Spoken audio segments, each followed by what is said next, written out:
प्यारे विद्यार्थियों, हमने शुरू किया है प्राचीन भारतीय इतिहास, जिसमें हमने 2 लेक्चर डाले अभी तक।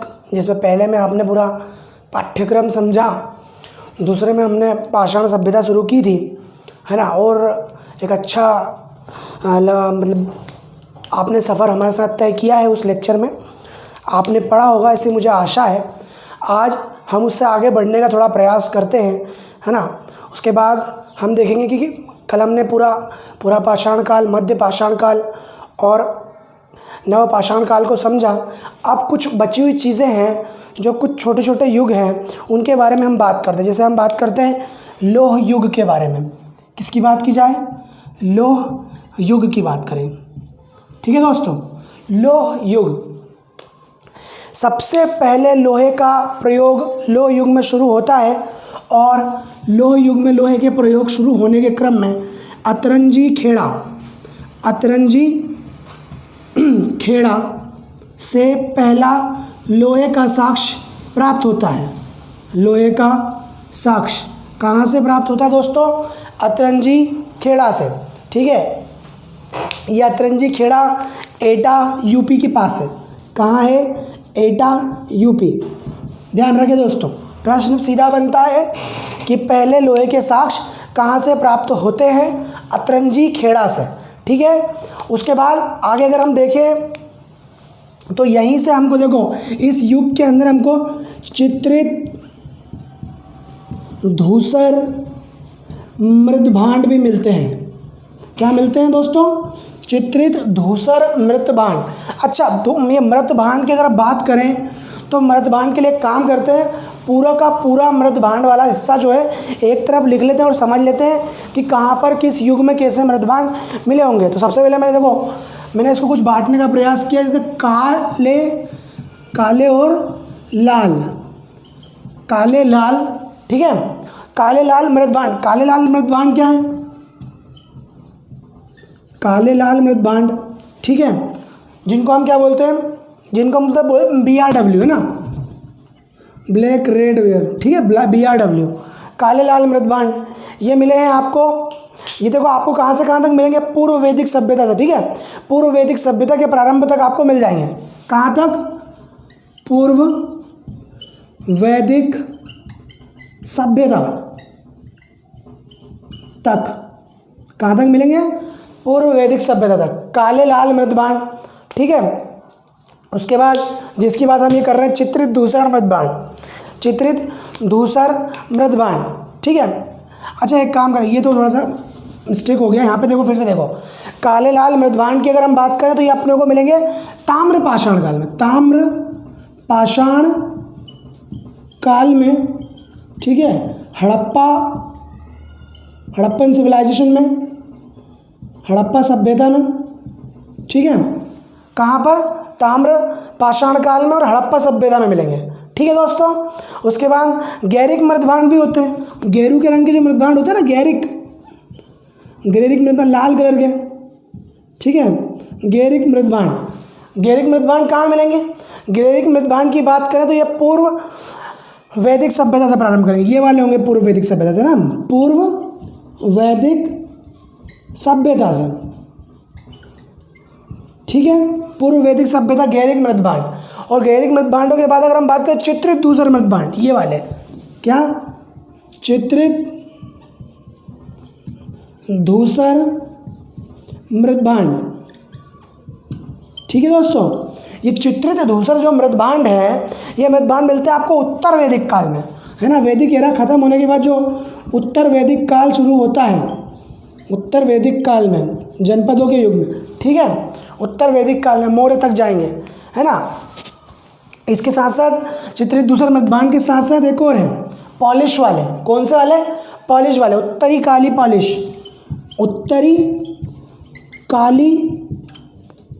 पॉलिश वाले मृतभांड, ठीक है। ये कहाँ मिलेंगे आपको? ये मिलेंगे आपको पूरे मौर्य काल में। कहाँ मिलेंगे? मौर्य काल में। मौर्य के साथ वैदिक युग में भी, वैदिक प्लस मौर्य युग, ठीक है।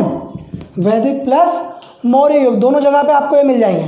ठीक है दोस्तों, वैदिक प्लस मौर्य युग पर लिख देते हैं, वैदिक प्लस मौर्य युग। ठीक है, वैदिक प्लस मौर्य युग। ओके, ठीक है, चलो आगे बढ़ते हैं। ठीक है, यहाँ तक समझ में आ गई बात। छोटा था लोह युग, है ना, लोह युग की हमने बात, लोह साथ साथ आपको और भी चीज़ें देखनी है। ठीक है, जैसे मैं बात करूँगा लोह युग के बाद हम बढ़ रहे हैं महापाषाण युग की तरफ। किसकी तरफ? महापाषाण युग। ध्यान रखें दोस्तों, महापाषाण युग क्या है, क्यों इसको महापाषाण कहा गया? देखो दोस्तों, जब भी महापाषाण युग की बात करेंगे तो हमको बात करना पड़ेगा दक्षिण भारत की। ठीक है, दक्षिण भारत की ही सभ्यता महापाषाण सभ्यता कहलाती है, क्योंकि ज़्यादा से ज़्यादा बड़े बड़े पत्थरों का प्रयोग वहाँ पर हुआ। ठीक है, पत्थरों का प्रयोग किस तरह से हुआ वो देखना है। पत्थरों का प्रयोग हुआ कब्र मतलब शवदान के लिए। ठीक है, किसके लिए? शवदान के लिए, मतलब मृत शरीरों को दफनाने के क्रम में बड़े पत्थरों का जब प्रयोग किया गया तो उसको हमने क्या कहा? महापाषाण सभ्यता बोला। ठीक है, क्या करते थे ये लोग सब, जब कोई किसी की मृत्यु हो जाती थी तो मृत्यु के बाद ये उसको दफनाने के लिए क्या करते थे कि सब बड़े बड़े पत्थर बनाते थे, बड़े बड़े पत्थरों के बीच में ऊपर से ही पत्थर रख देते थे ऐसा, और यहाँ बीच में उसको दफनाते थे। ठीक है, तो ये वाली जो सभ्यता थी ये महापाषाण सभ्यता कहलाई। ठीक है, महापाषाण ये लोग अपने शहरी इलाकों से थोड़ा दूरी पर ये कब्रगाह निर्मित करते थे।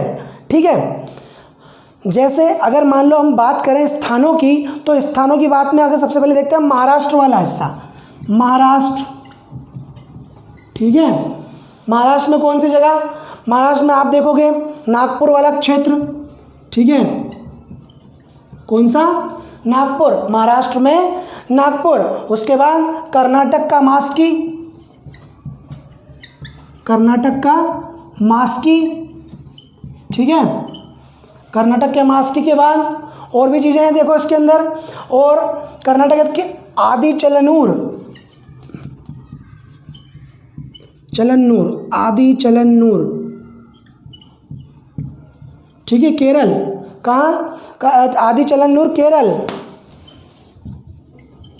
ठीक है, आदिचलनूर के बाद नागार्जुनकोंडा, नागार्जुनकोंडा कहाँ? आंध्र प्रदेश,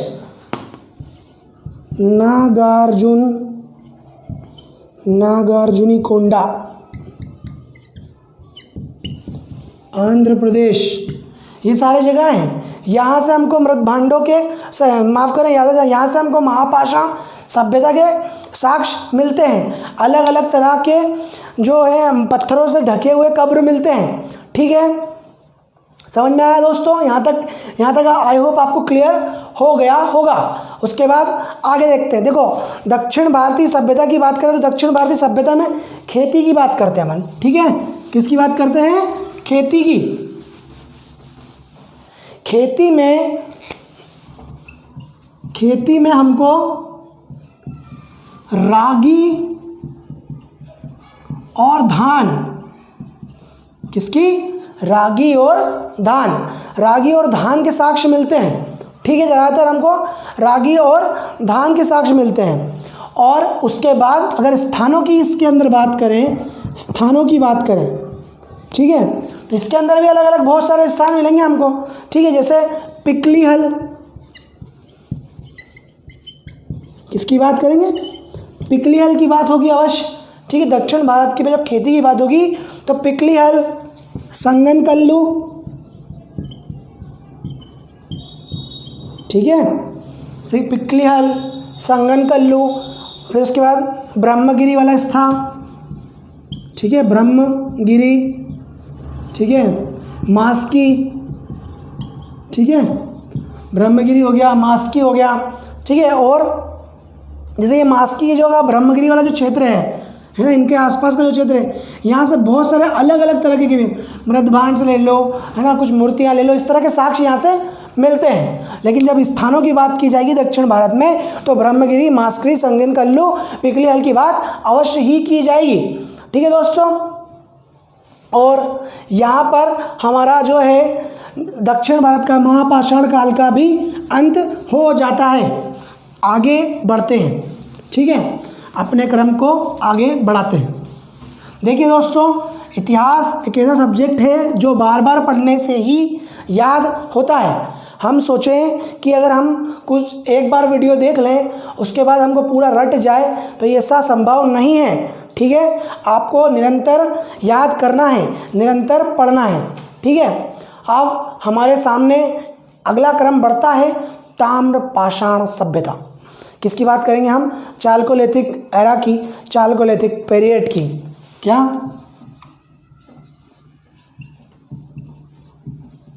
चालकोलिथिक पीरियड, ताम्र पाषाण सभ्यता या ताम्र पाषाण काल, जो भी आप बोलना चाहें, ठीक है दोस्तों। देखिए अब इसके अंदर क्या हुआ कि तांबे का पहली बार पत्थरों के साथ मिला के प्रयोग शुरू हुआ, ठीक है। और ये ताम्र और पाषाण दोनों का मिला जुला स्वरूप था, जिसका परिणाम क्या मिला हमको? ताम्र पाषाण सभ्यता। लोगों ने पत्थर के साथ, पाषाण के साथ तांबे का मिला जुला प्रयोग यहाँ पर किया है। तो इस प्रकार से पहली प्रयोग्य धातु कौन सी मानी जाएगी? तांबा, ताम्र, ठीक है। प्रथम प्रयोगित धातु, ठीक है दोस्तों, प्रथम प्रयोगित धातु कौन सी होगी? ताम्र। ध्यान रखें, प्रश्न सीधा बन सकता है, ठीक है। उसके बाद अच्छा, ये पूरा पीरियड है, इसके अंदर भी अलग अलग बहुत सारी संस्कृतियाँ होंगी, ठीक है। अगर संस्कृतियों की बात की जाए तो देखिए, मैं संस्कृति की बात करता हूँ। संस्कृति, ठीक है। एक स्थान तो कोई रहा नहीं होगा, अलग अलग बहुत सारे स्थान रहे होंगे, रहने के क्रम भी इनका अलग अलग जगह रहा होगा। तो देखो बहुत सारी संस्कृतियाँ से मालवा की संस्कृति, कौन सी संस्कृति? मालवा की संस्कृति, ठीक है दोस्तों। मालवा की संस्कृति, यहाँ से भी कुछ ताम्र पाषाण साक्ष्य मिलते हैं, ठीक है। कब? 5000 BC में। कब मिलते हैं? 5000 BC में यहाँ से पहली बार, है ना, तांबे के साक्ष्य प्राप्त होते हैं। प्रथम साक्ष्य कहाँ से प्राप्त होते हैं? प्रथम साक्ष्य मालवा की संस्कृति से मिलते हैं अपने को, ठीक है। आगे बढ़ते देखो, गणेश्वर संस्कृति, कौन सी? गणेश्वर संस्कृति,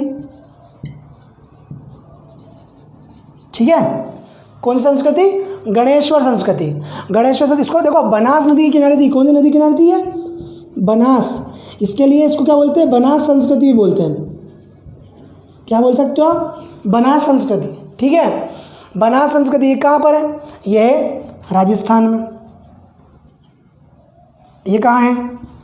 मध्य प्रदेश में, ठीक है। बनास संस्कृति राजस्थान। अभी बनास संस्कृति जो है ये कब से है? ये आपको मिलेगी कब से कब तक? 2800 से 2200, 2800 BC से 2200 BC तक, ठीक है दोस्तों। कहाँ से कहाँ तक? 2800 BC से 2200 BC तक आपको ये बनास संस्कृति मिलती है, ठीक है। उसके बाद और भी संस्कृतियाँ इसके अंदर रहेंगी, जैसे आहार संस्कृति या आहार संस्कृति, आहार संस्कृति, ठीक है। ये जो आहार संस्कृति है ये अपने को मिलती है 2100 BC से कहाँ तक? 1400 BC तक, ठीक है। कहाँ से कहाँ तक? 2100 BC से 1400 BC तक। देखो ये क्या है? अब देखो टाइम पीरियड आप देख के आपको मालूम पड़ रहा होगा कि ये सिंधु घाटी सभ्यता की समकालीन है ना। सिंधु सभ्यता जिसकी हम बात अभी आगे करने वाले हैं, सिंधु सभ्यता की है समकालीन है। कैसी है? सिंधु सभ्यता के समकालीन। उसके बाद तांबे का जो सबसे ज़्यादा साक्ष्य दो जगह से मिले हैं, है ना। एक ताम्रवती, यहाँ पे दो जगह है, एक ताम्रवती। बस तांबा मिलने के कारण इसका नाम क्या हो गया? ताम्रवती हो गया। ताम्रवती, है ना। ताम्रवती इसका एक नाम, एक शहर क्या हो गया अपने पास? ताम्रवती। दूसरा शहर क्या हो गया हमारे पास? गिलुंद। कौन सा? गिलुंद, ठीक है। दो जगह हुई ताम्रवती और गिलंद। इसको थोड़ा सा ऊपर लिख देते हैं। कौन से दो शहर इसके अंदर अपने पास? ताम्रवती और गिलंद, है ना। किस आधार पर? तांबे के साक्ष्य मिलने के आधार पर ताम्रवती नाम पड़ा और गिलंद, दो जगह है, इनको आपको याद रखना है, ठीक है। और एक लास्ट जो हमारे लिए सबसे इम्पॉर्टेंट है वो कौन सी है? वो है जोरवे की संस्कृति। जोरवे बोलना हो, जोरवे की संस्कृति, ठीक है। ये हमारे लिए महत्वपूर्ण है, जोरवे की संस्कृति, ठीक है। इसके अंदर कौन कौन सी जगह है? महाराष्ट्र का पूरा क्षेत्र आएगा इसमें। दायमाबाद आ जाएगा इसके अंदर, ठीक है। दायमाबाद के बाद कौन सा शहर आएगा? नेवासा, जोरवे जगह के नाम के आधार पर रखते हैं।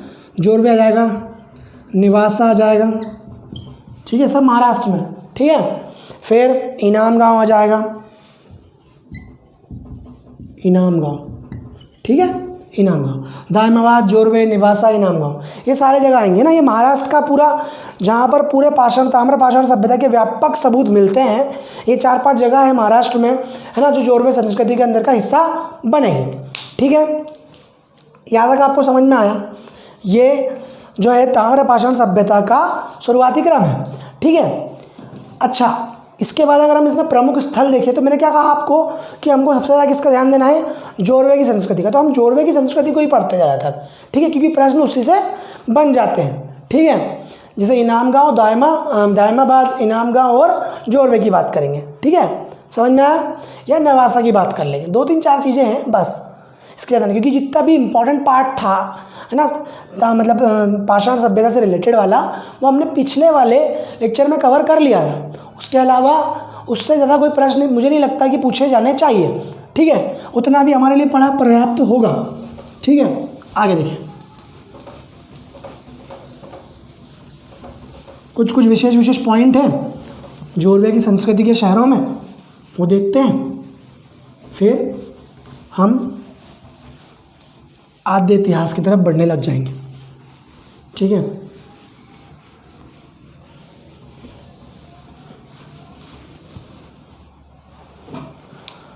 ठीक है दोस्तों, क्या बात कर रहा था मैं बात कर रहा था प्रमुख स्थल, जोरवे संस्कृति के प्रमुख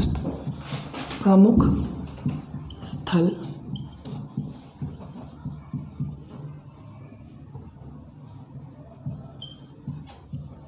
जोरवे,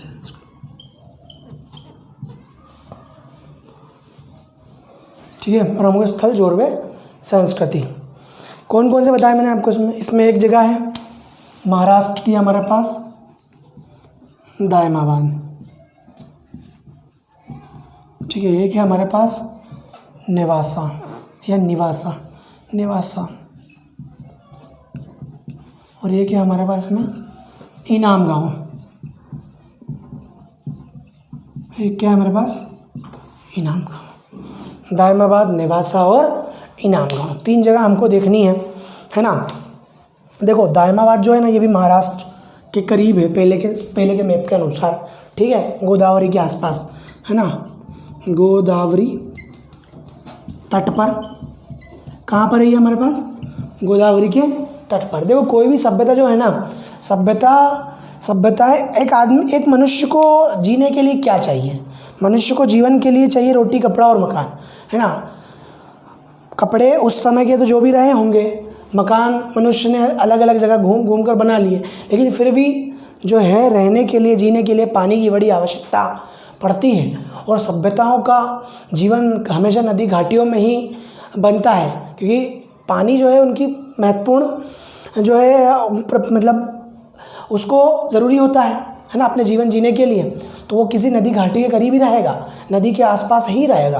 तो नदी घाटी से, जैसे नदी घाटी की मैं आखिरी में बात करा दूंगा, आखिरी में कुछ नदी घाटियों को हम लिख लेंगे, है ना। नदी के करीब होना, नदी घाटी के करीब होना, घाटी मतलब इन द सेंस कि जो उसका अपवाह तंत्र है, जहाँ तक वो नदी फैल सकती है, जहाँ तक उसका अपवाह तंत्र फैल सकता है, ठीक है ना। नदी का मतलब पानी के फैलाव से नहीं है, जहाँ तक उसकी सिंचित स्थिति है वहाँ तक, ठीक है, समझ में आ रही बात। तो ये सभ्यता कहाँ पर थी? गोदावरी नदी के तट पर। अभी गोदावरी नदी के तट पर थी, ठीक है। यहाँ से मिलता है तांबे का रथ चलाता हुआ मनुष्य, मतलब तांबे का रथ, तांबे का रथ है ना, प्लस मनुष्य। ये कंप्लीट पूरा रथ मिला है ना, इसके अंदर तांबे का है। ये पूरी व्यवस्था पूरी कैसी थी? पूरा मतलब बना हुआ तांबे का था, ठीक है। साथ में क्या क्या मिला? गेंडा मिला, हाथी मिला और सांड मिला। क्या मिला? तांबे का गेंडा, हाथी और सांड। ये तीनों चीज़ें कहाँ की मिली? तांबे की मिली, ठीक है। ये याद रखेंगे आप, कहाँ से मिला है तो ये आपको डायरेक्ट प्रश्न पूछ सकता है। उसके बाद गेंडा, हाथी, सांड के बाद है ना कलश को फर्श के नीचे रखने का, कलश को फर्श में दफनाने के साक्ष्य, फर्श में दफनाने के साक्ष्य। देखो दोस्तों, ये जो कलश को जो ये फर्श के नीचे दफना रहे हैं ना, इसका कारण जो है वो मैं अभी आगे बताऊंगा। लेकिन अभी आप इतना ध्यान रखो कि कलश को जब हम शवदान की विधियां पढ़ेंगे कि किस किस तरह के शवदान थे, तभी कलश को फर्श के नीचे दफनाने के साक्ष्य की बात करेंगे, है ना। तो आपको पहले ध्यान रखना कि भैया सबसे पहले कलश को फर्श के नीचे कहाँ दफनाया गया था, तो वो जगह कौन सी है? दायमाबाद, ठीक है, महाराष्ट्र में। कहाँ है? महाराष्ट्र में, दायमाबाद, महाराष्ट्र, ठीक है। बात समझ में आई? फिर और क्या मिला यहाँ से? पहली बार यहाँ से मतलब किले का दुर्गीकरण, किले के दुर्गीकरण के साक्ष्य भी यहीं से मिले, ठीक है। किले का दुर्गीकरण किया गया होगा पहली बार, ठीक है। उसके साक्ष्य हमको यहाँ से मिल जाते हैं, किलाबंदी के साक्ष्य यहाँ से हमको मिल जाते हैं, ठीक है। फिर जो नेवासा है, नेवासा में हमको पहली बार पटसन के साक्ष्य मिले, पटसन के प्रथम साक्ष्य, ठीक है। क्या मिले? पटसन के प्रथम साक्ष्य कहाँ से मिले हमको? नेवासा से मिलते हैं, ठीक है दोस्तों। अब आगे बढ़े, इनाम गांव को देखें। इनाम गांव से भी कुछ ना कुछ मिला है। देखिए जैसे कि मातृ देवी की प्रतिमा, एक बार पहले भी मातृ देवी की प्रतिमा मिली थी, यहाँ पर भी दोबारा मातृ देवी की प्रतिमा प्राप्त होती है, ठीक है।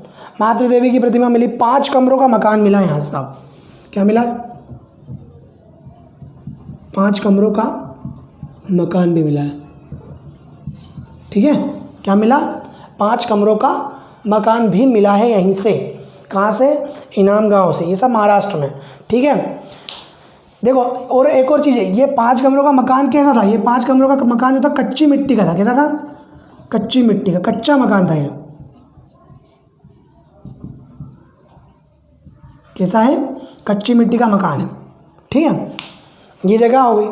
और इसी संस्कृति से रिलेटेड एक संस्कृति जो थी, ठीक है, मध्य प्रदेश के आसपास के भी कुछ क्षेत्र हैं, ठीक है। एक प्रश्न बहुत पहले पूछा गया था कि मतलब नवदा टोली को किसने खोजा? तो HD संकालिया। मैं लिख देता हूँ मध्य प्रदेश के कुछ नगर जो हैं, जैसे मध्य प्रदेश में कौन कौन से हैं? एक तो नवदा टोली,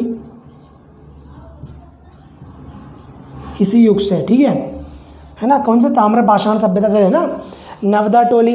एरण, कौन सा? एक एरण, नवदा टोली हो गया, एरण हो गया, और कपित्थ बोल लो, कायथ बोल लो, एक ही बात है। तो ये जो नवदा टोली है, इसकी खोज किसने करी थी? HD सांकलिया, ठीक है। यहाँ तक समझ में आया? अच्छा, इतना ही है हमारे पास क्या? पूरा पाषाण सभ्यता के अंदर, पूरी पाषाण सभ्यता को हमने पूरा डिटेल से समझा है। इसके अंदर पूरा आपने देखा, पहले का भी करीब 50 मिनट, एक लगभग 1 घंटे का वो वीडियो था, उसके अंदर आपने पूरा समझा। उसके बाद ये वाला वीडियो था, इसके अंदर आपने समझा। अभी हम इसी में हम थोड़ी सी और आगे बात करेंगे, है ना।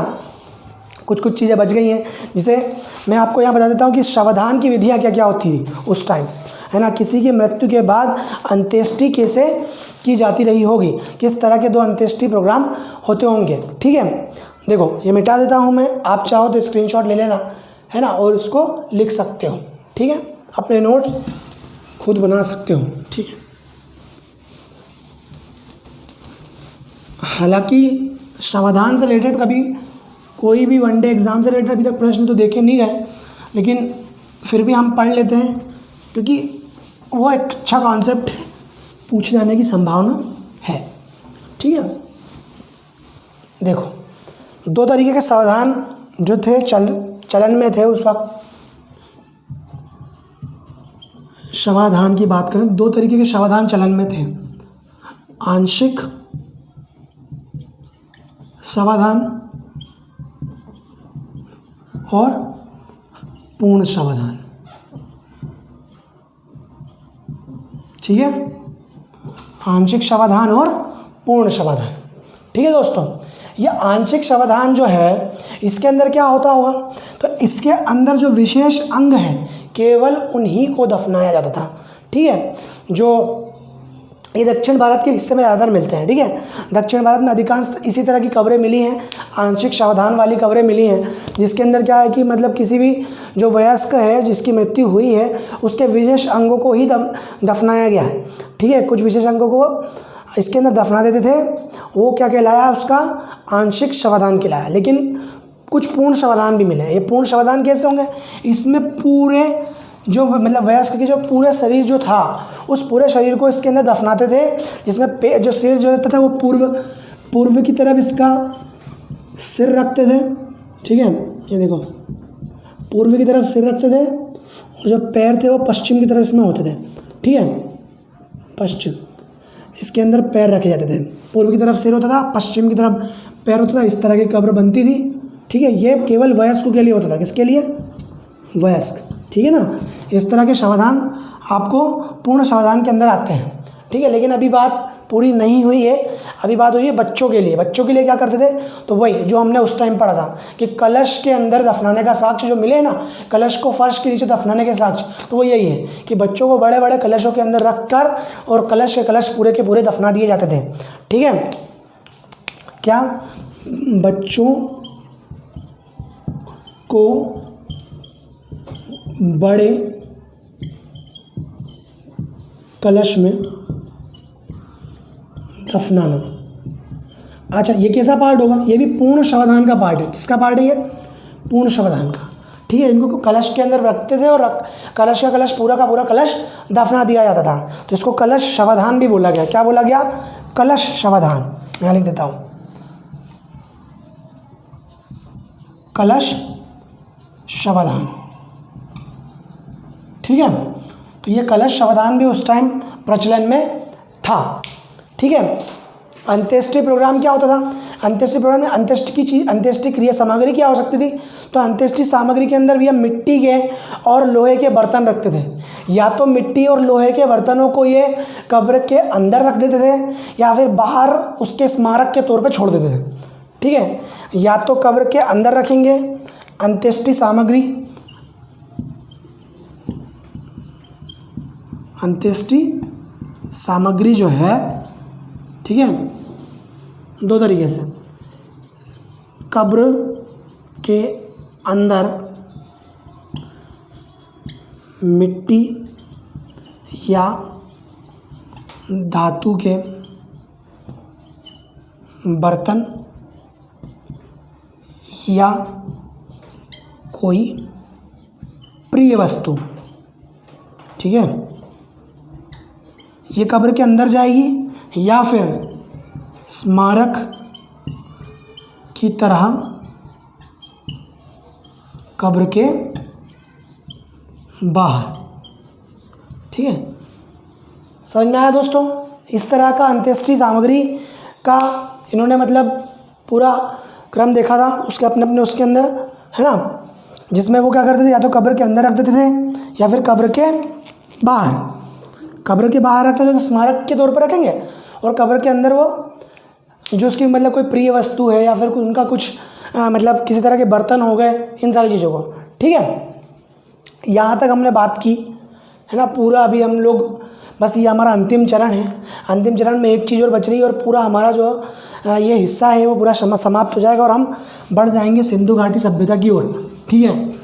समय आगे बढ़ चुका होगा और सिंधु घाटी सभ्यता अपने शुरुआती चरण में होगी।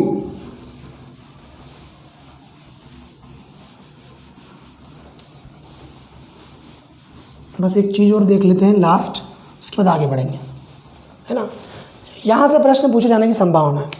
नदी घाटियाँ, क्या नदी घाटियाँ, ठीक है, नदी घाटियाँ। कौन कौन सी नदी घाटी कहाँ है? जैसे मान लो मैं बात कर रहा हूँ सोहन नदी घाटी की, सोहन नदी घाटी, ठीक है। फिर बेलन नदी घाटी,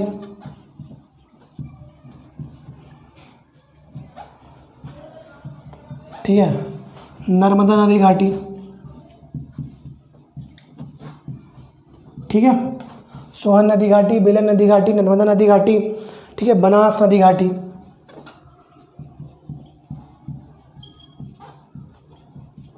ठीक है। बनास नदी घाटी के बाद एक कोरतलयार, कौन सी? कोरतलयार नदी घाटी, हाँ। मिलान करने वाले उस क्वेश्चन में ये आ सकता है ना, सोहन नदी घाटी, बेलन नदी घाटी, बनास नदी घाटी, नर्मदा नदी घाटी और कोरतलयार, ठीक है। 1 2 3 4 और ये 5 नदी घाटियाँ हैं। कहाँ कहाँ कौन कौन सी? देखो, सोहन नदी घाटी की बात करेंगे तो ये कहाँ पर है? ये पाकिस्तान में। कहाँ पर है?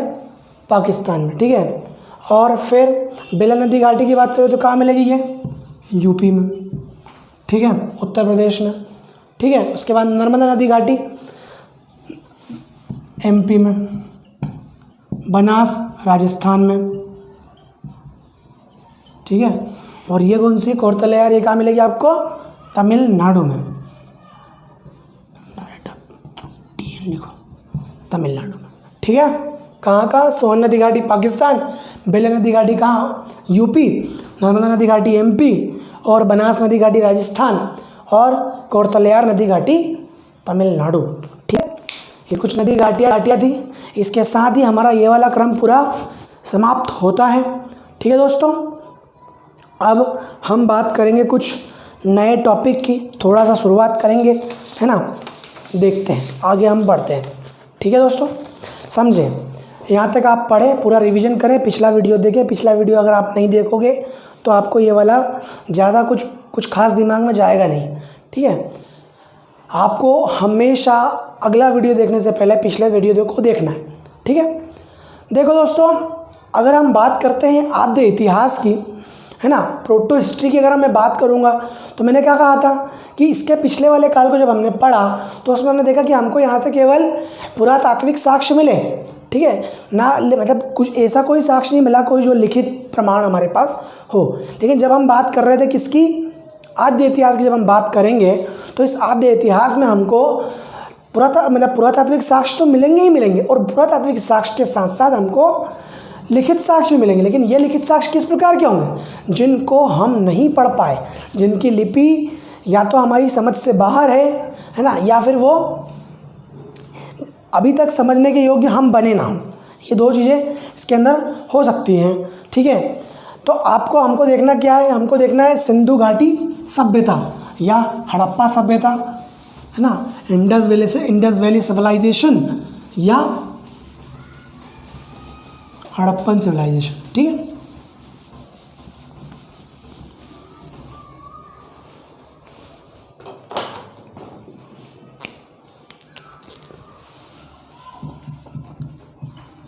इंडस वैली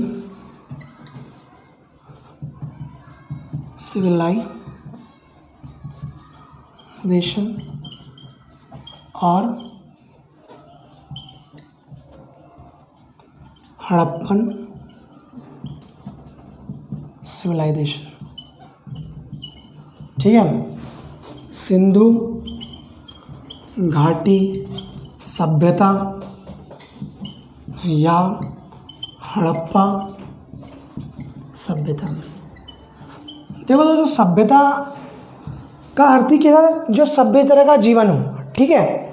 मतलब देखो, हालांकि क्या सिंधु घाटी सभ्यता ही अपने आप में सबसे पुरानी सभ्यता है? तो नहीं, सुमेरियन सभ्यता भी है जो उससे पुरानी है, लेकिन सबसे पुरानी व्यवस्थित सभ्यता जो है वो है हमारे बीच कौन सी? सिंधु घाटी सभ्यता। तो अगर आपसे पूछा जाए कि भैया सबसे प्राचीनतम सभ्यता कौन सी है, तो आप क्या बोलोगे? सबसे प्राचीनतम सभ्यता है सुमेरियन सभ्यता, लेकिन सबसे प्राचीनतम व्यवस्थित सभ्यता की बात करें तो वो कौन सी है? सिंधु घाटी सभ्यता। कौन सी है? सबसे प्राचीनतम व्यवस्थित सभ्यता। ठीक है, कौन सी है सबसे प्राचीनतम व्यवस्थित सभ्यता?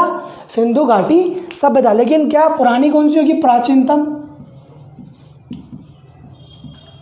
उसको आप बोल दोगे सुमेरियन, इराक वाली। ठीक है, सुमेरियन सभ्यता। बात समझ में आई दोस्तों? अच्छा, कालखंड क्या था? तो इसको जो इसका ऑथेंटिक कालखंड है वो क्या? 2300 BC से 2350 BC से 1750 BC। अच्छा, इस कालखंड में बहुत सारे मतभेद हैं, हम आगे भी देखो जब पढ़ेंगे 2350 से 1750 के बीच में हमको यही भला मेन याद रखना है। लेकिन अभी हम इसके बारे में बात करेंगे कि किस तरह के इसके अंदर अलग अलग तरह के मतभेद इतिहासविदों के मध्य रहे हैं हमेशा से। ठीक है, अच्छा, अगर हम साक्ष्यों की बात करें तो हमारे पास पुरातात्विक साक्ष्य भी यहाँ से मिले हैं, और पुरातात्विक साक्ष्यों के बाद तो लोगों का देखो रहने का क्रम कैसा था।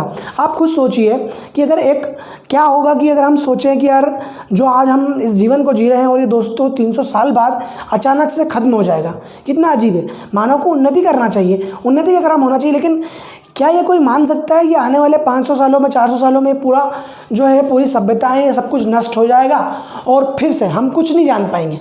क्या मोबाइल, क्या इंटरनेट, क्या हमको कुछ भी नहीं पता रहेगा, फिर नवीन क्रम आरंभ होगा। ठीक है, वैसे ही सभ्यता थी। यहाँ पर लोगों ने जिया, अपने आप को उन्नत बनाने की ओर अग्रसर भी हुए, लेकिन अचानक से सब कुछ तबाह, ख़त्म, सब कुछ ख़त्म हो गया। और फिर जब नया युग चालू हुआ तो मानव ने फिर बिल्कुल जीरो से शुरू किया, है ना। तो इस तरह का जीवन जिया उन्होंने। आज हम जिस तरह का जीवन जी रहे हैं, आज हम जिस तरह के सफल और एक बेहतरीन व्यवस्थित शहरों में रह रहे हैं, व्यवस्थित गाँव में रह रहे हैं, ये आज से हमारे करीब देखो 2000 साल, ये मानो कितने BC हो गया? 2350 BC, मतलब लगभग 4500 साल के आसपास जो है ये आज 4500 साल के आसपास ये ऐसा जीवन जी रहे थे, है ना। जहाँ के मतलब पूरे व्यवस्थित नगर थे, सड़कें जो थी एक दूसरे को लंबवत पे काट रही थी, है ना, नालियाँ बिल्कुल व्यवस्थित थी, नालियों के ऊपर दुकानें लगती थी। ठीक है, शहर के घर जो थे अंदर की तरफ खुल रहे थे। तो ये इतना व्यवस्थित कैसे थे? किस तरह का इनका जीवन रहा होगा? ये जानने की जो उत्सुकता है ना, वो आपको इतिहास पढ़ने पर मजबूर कर देगी। अगर आप उसको समझोगे, आप जब उसके फ़ोटोज़ देखोगे कि एक पूरा का पूरा शहर, ऐसे पूरे के पूरे जो शहर थे वो कैसे धूल के नीचे दब गए, कैसे निस्तो नाबूद हो गए, है ना। तो हम जानेंगे, उसकी बात करेंगे। ठीक है, वो सब हम किसके अंदर पढ़ेंगे? सिंधु घाटी सभ्यता के भीतर हम पढ़ेंगे। ठीक है, मैं बात कर रहा था कि यहाँ पे हमको क्या मिले? यहाँ हमको मिले हैं पुरातात्विक साक्ष्य मिले। पुरातात्विक साक्ष्य के साथ हमको कुछ लिखित साक्ष्य मिले। लिखित साक्ष्य वो साक्ष्य जिनको हमने आज तक नहीं पढ़ा। रीज़न क्या है, क्यों नहीं पढ़ पाए? क्योंकि भाई साहब यहाँ की जो शैली थी वह भाव चित्रात्मक लिपि थी। कैसी थी? भाव चित्रात्मक, मतलब चित्रों के रूप में ये बातें करते रहे होंगे, या अपनी जो इनकी भावनाएं हैं उनका जो लेखन रहा है वो चित्रों के रूप में रहा होगा। ठीक है, अगर चित्रों की बात करें तो देखो, अगर आप उसमें देखोगे तो आपको कैसे मिलेंगे चित्र, है ना। ज़्यादातर यू आकार के चित्र मिलेंगे, है ना, यू आकार के, अंग्रेजी का जो यू है उस आकार के चित्र मिलेंगे, या मछली की आकृति, मत्स्य आकृति मिलेगी।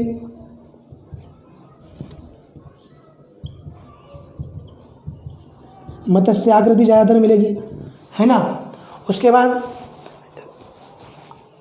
ये सारी चीज़ें काय पे मिली हैं? ये सारी चीज़ें या तो मनकों पे मिलेगी। ये चित्रात्मक लिपि है ना, ये कहाँ मिली? ये या तो मनकों पे मिली है, आभूषण मनकों पर मिली है, मृदभांडों पर मिली है। ठीक है, सिक्कों पर मिली है ना। समझ पा रहे हो दोस्तों? मतलब हमको जब इनकी लिपि का ज्ञान होता है तो लिपि का ज्ञान भी हमको किसी कागज़ या किसी ऐसी जगह से नहीं होता, मतलब कि जो आपको पूरा का पूरा लिखा हुआ मिल जाए, ताम्रपत्र हो ऐसा कुछ नहीं। लेकिन हमको क्या मिला, या तो बर्तनों पर लिखा हुआ मिलेगा, ठीक है, बर्तनों पर, ईंटों पर मिल जाएगा, ठीक है, किसे मिल जाएगा, ईंटों पर मिलेगा, या फिर मनकों पर मिलेगा, या बर्तनों पर, भांडों पर मिलेगा, सिक्कों पर मिलेगा। वहाँ से हमने इनको उठाया हुआ है। कहाँ से उठाया, वहाँ से इन सब चीज़ों को उठाया। 400-500 तरीके के इसके अंदर चित्र भी हैं। कितने तरीके भाव, 400 से लगभग 500 तरह के चित्र इसके अंदर है, इस लिपि के अंदर। अब इस तरह की लिपि को अभी तक हम इसलिए ही नहीं पढ़ पाए कि शायद उनका मतलब हमें अभी तक समझ में नहीं आया, ठीक है, लेकिन निरंतर इस पर प्रयास जारी है और मैं भी आने वाले क्रम में शायद इसको पढ़ लिया जा सके, है ना। तब तक कैसा ही है, तब तक हमारे लिए क्या है, तब तक के लिए हमारे ना पढ़ा जा सकने वाले साक्ष्य ही कहलाएंगे, ठीक है। समझो, स्क्रिप्ट को उसने क्या बोला, स्क्रिप्ट को नाम दिया गया ब्रुस्टोफ्रेडन। क्या नाम दिया गया स्क्रिप्ट को, ब्रुस्टोफ्रेडन।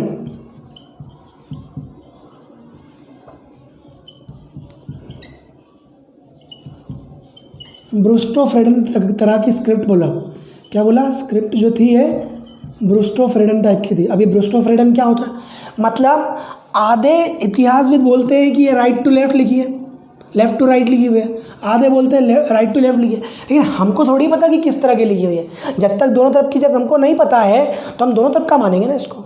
तो आप इसको कैसा मान लो, या तो इसको सर्पिलाकार मान लो ऐसा, या इस तरह से मान लो, किसी तरह की से मान सकते हैं। इस तरह की लिपि को क्या कहा उन्होंने, ब्रुस्टोफ्रेडन लिपि कहा गया, ब्रुस्टोफ्रेडन, है ना, लिपि कहा गया, ब्रुस्टोफ्रेडन स्क्रिप्ट बोला गया। इस सभ्यता की जो स्क्रिप्ट थी वो कैसी थी, सर्पिलाकार स्क्रिप्ट रही होगी, ठीक है। बात करें और भी चीज़ों की, है ना, इसके अंदर आप देखोगे कि कैसे मानव ने अपने आप को उन्नति की ओर अग्रसर ले गया। उस समय बड़ा लंबा मतलब क्रम रहा होगा उन्नति का, लगभग इतने साल जो है धीरे धीरे करके मानव ने पहले आग का आविष्कार किया, फिर खोज हुई तांबे की, तांबे के बाद लोहे की, लोहे के बाद हम आगे बढ़ गए, पहिए को बढ़ाया, पहिए को बनाने के क्रम में। और तो आप देखोगे कि यहाँ पर आते आते वो इतना उन्नत हो गया कि उसने 2-2 मंजिला मकान बना लिए, है ना, स्विमिंग पूल बना लिए, स्नानागार बना लिए, है ना, अन्नागार बना लिए, अनाजों को भरने की जगह बना ली, है ना। तो कैसे, देखो कहानी क्या है, कैसे पता चला इस जगह का। तो अंग्रेज बिछा रहे थे रेलवे लाइन। अब जब अंग्रेज रेलवे लाइन बिछा रहे थे तो उस वक्त इनको ज़रूरत पड़ रही थी ईंटों की। तो बोला गया कि भैया जो थे वहाँ पे जो मजदूर थे उनसे बोला ईंटें लाओ। लाने के लिए उन्होंने कहा, वो गए पास में घूमने, देखा उन्होंने कि कुछ ईंटें पड़ी हुई हैं, और ईंटें पड़ के उन्होंने उठा के लाए। तो बोले बहुत सारी ईंटें थी, अब कुछ दीवार भी खड़ी हुई थी, उन्होंने उस दीवार को वहाँ से गिरा दिया। और आगे बताया उन्होंने, फिर देखा कि ईंट तो आज के टाइम की ईंट से लगती नहीं है।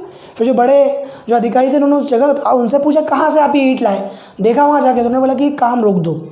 फिर उन्होंने पूरा अपना मतलब कहाँ भेज दिया, उन्होंने भेज दिया उसको अपने उच्च अधिकारियों के पास। उच्च अधिकारियों में उस समय जो भारतीय पुरातत्व सर्वेक्षण विभाग के जो महानिदेशक थे जॉन मार्शल,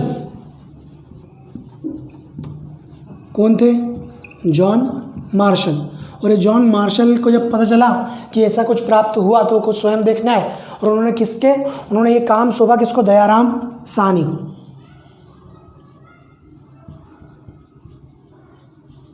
क्या सौंपा, ये काम सौंपा दयाराम साहनी को, ठीक है। जब उन्होंने ये काम दयाराम साहनी को सौंपा, ठीक है, तो उन्होंने इसकी खोज शुरू की।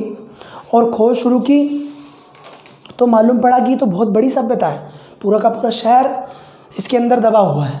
और धीरे धीरे फिर इसकी खोजों का क्रम चालू हो गया। इसका मतलब ये नहीं है दोस्तों कि मतलब इसके साथ साथ कोई और सभ्यता नहीं रही होगी। अच्छा, पहला खोजा गया जो शहर है वो कौन सा खोजा, भैया किस जगह पे मिला, हड़प्पा वाली जगह पे मिला, तो नाम रख दिया गया हड़प्पा, है ना। और हड़प्पा सभ्यता फिर इसका नाम पड़ गया सिंधु। फिर नाम की भी बात करेंगे कि इस नाम तरह के नाम पे किस तरह के विवाद हैं, उनकी भी हम बात सब यहाँ पर करेंगे, ठीक है। लेकिन अब हम समझते हैं कि कैसे उस टाइम की कौन कौन सी जो सभ्यता थी इसके समकालीन सभ्यता थी। मतलब जैसे हम बात करते हैं भैया सिक्कों की, है ना, सिक्कों की बात करते हैं, व्यापार की बात करते हैं। तो व्यापार की बात करेंगे तो ये ज़रूरी थोड़ी है कि व्यापार केवल अपनी है लोगों के बीच में हो, है ना। और इस तरह के साक्ष्य हमको और भी सभ्यताओं के साक्ष्य वहाँ से मिलते हैं, और भी सभ्यताओं की जगह के सिक्के मिलते हैं। इसका मतलब तो यही रहा होगा ना कि एक सभ्यता के साथ साथ और भी सभ्यताएँ रही होंगी। जैसे वांगो नदी वाली सभ्यता, वांगो नदी वाली, ठीक है,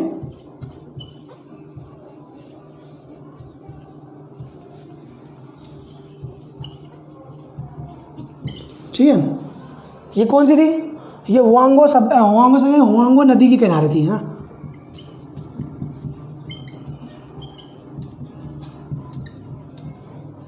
कहाँ थी? चाइना में, ठीक है। फिर सुमेरियन सभ्यता बात करी थी हमने, ठीक है। कौन सी नदी के किनारे थी? दजला फरात, दजला फरात, दो नदियाँ थी, है ना। उसके किनारे जो सभ्यता बनी वो मेसोपोटामिया की सभ्यता बनी या सुमेरियन की सभ्यता बनी? मेसोपोटामिया ले था मैंने, सुमेरियन पे ले लिया। मेसोपोटामिया कहाँ पर? इराक के आसपास, ठीक है। इराक, ठीक है।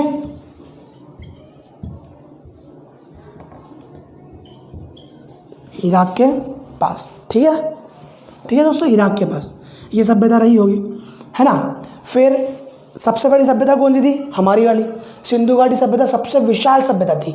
इन सारी सभ्यता में एक सभ्यता और बच रही है, नील नदी वाली, मिस्र की सभ्यता। नील नदी के किनारे कौन सी सभ्यता थी? मिस्र की सभ्यता, ठीक है। समझ में रहा हूँ? मिस्र, नील नदी घाटी सभ्यता। तो ये सभ्यताएं एक दूसरे के समकालीन सभ्यताएं थी, तभी तो इनके बीच में व्यापार होता होगा, है ना। तभी तो सिंधु घाटी सभ्यता में से किन्हीं और सभ्यताओं के सिक्के मिलते हैं, है ना। देखो दोस्तों, हमने यहाँ तक बात करी है, अब हम आगे कल बात करेंगे इसके अंदर और भी सारी चीज़ों की, कि कैसे इसके नामकरण पर विवाद है कि इसको सिंधु घाटी सभ्यता बोला जाए, सिंधु सभ्यता बोला जाए, है ना, सिंधु सरस्वती सभ्यता बोला जाए, कि या फिर इसको हड़प्पा सभ्यता बोला जाए। किस किस तरह के कौन कौन से इतिहासविद किस तरह के इसमें अपने अपने मत देते हैं। लोगों का आने का क्रम क्या रहा होगा, कि ये कहाँ से आए हैं, कहाँ से आकर ये बस गए, है ना, कहाँ तक किस तरह के लोग थे। इन सब चीज़ों की बात करेंगे और मिलेंगे हम कल अपने वाले कल के लेक्चर में, जिसमें हम इन सब सात चीज़ों को और डिस्कस करेंगे। और कल का इंटरेस्टिंग लेक्चर होगा। आज का भी आई होप आपको समझ में बहुत अच्छा आया होगा। अगर आपको समझ में आ रहा है, आप इसको देखने में अपने आप को उत्साहित अनुभव कर रहे हैं, तो आप ज़रूर मैथपुर को लाइक, कमेंट और सब्सक्राइब करें, और प्लस जो बेल आइकन है उसको दबा दें, ताकि जब भी आपको अगला लेक्चर मिले तो आपको नोटिफिकेशन आ जाए, है ना दोस्तों। देखिए, आप कमेंट करेंगे, आप मुझे बताएंगे कि यार हमें अच्छा लग रहा है, तो हमें और मोटिवेशन मिलेगा, तो मैं आपको और अच्छे तरीके से समझाने की कोशिश करूँगा। मैं अपना 100% दे रहा हूँ, तो आप भी थोड़ा मेरे साथ मेहनत कीजिए, इसको अपने दोस्तों के साथ फैलाइए, है ना, और जुड़ जाइए हमारे साथ, है ना। कहाँ पर? मैथपुर में। मिलते हैं फिर एक नई सोच, नई उमंग और नई उम्मीद के साथ। चलो बाय।